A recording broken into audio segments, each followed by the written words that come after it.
Why are there so many physical therapy clinics? And why are so many popping up? This was more of a discussion, I guess, that I had with a patient, um, and more of a philosophical conversation. 50 years ago, the practice of physical therapy was in its infancy. It actually started as a like for folks who had come home from wars for the military, who needed rehabilitation. And over the last 50, maybe it's more than that now, 70 years, it's evolved to what it is today, where you could throw a stone in almost any town and hit 2 or 3 physical therapy clinics, which is great because it's a great profession that uses the body's natural healing process to fix itself. And it also makes you raise your eyebrows a little bit, though, because what the heck do we need all these for? If they exist, they're doing all right in business. But if 50 years ago we didn't need them or use them, like what's different? And listen, I'm guilty of it too. I have a clinic, I have a practice here, and I love it, and I love what I do, and I love who I get to help. What I've noticed because of being able to practice how I do is that most of the problems that I see come from the way we've moved for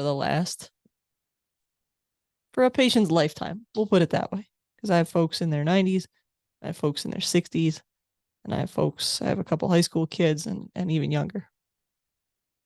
And a lot of the problems come from chronic movement patterns. Let's put it that way. Maybe 25% of my cases are like an event, a traumatic, somebody had a car accident or stepped off a curb funny or has a sports injury. 25% probably. The other 75%, my hip's been bugging me for the last 3 years. And I finally decided I had to do something about it, or my shoulder, or my knee, or my foot. And it makes me scratch my head and think, okay, if nothing happened, right, if there was no event that made your foot start to hurt, it had to be a certain number of repetitions over time that you were doing something that just kind of you had the straw that broke the camel's back. There was one that just sent it over the edge and it never was able to recover from it.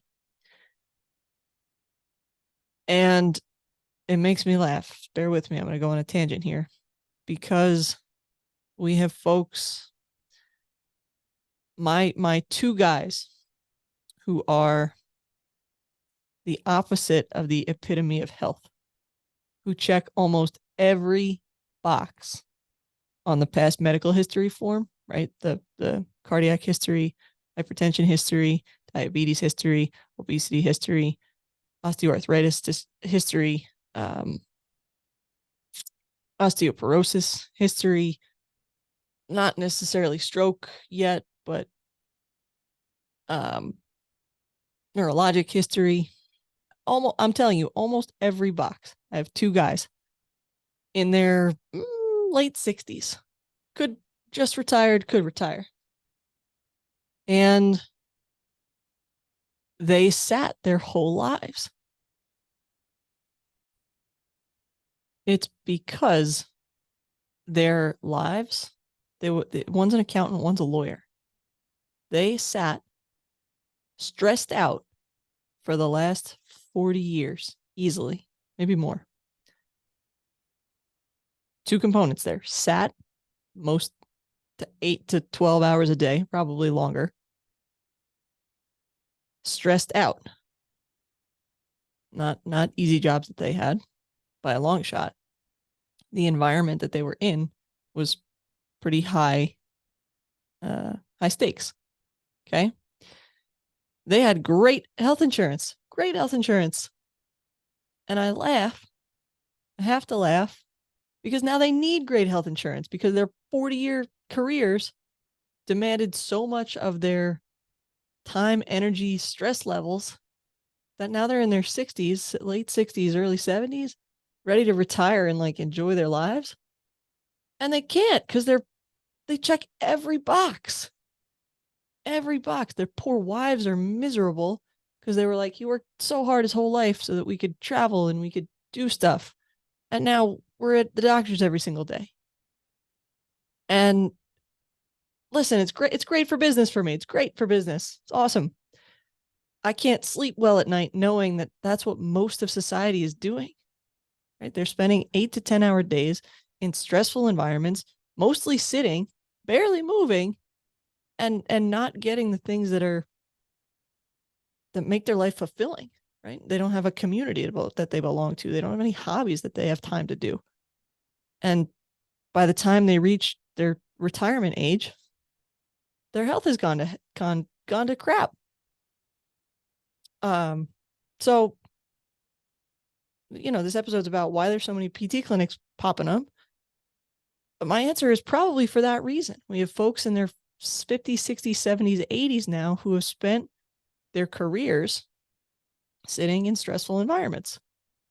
Of course, that's going to put you in a PT clinic. Of course, there's a need for tons of PT clinics around.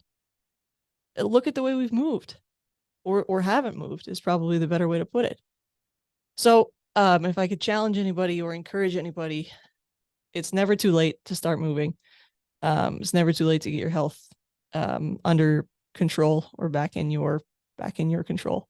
So think about that. I appreciate you. Thank you for spending some time with me today. Keep getting better every day.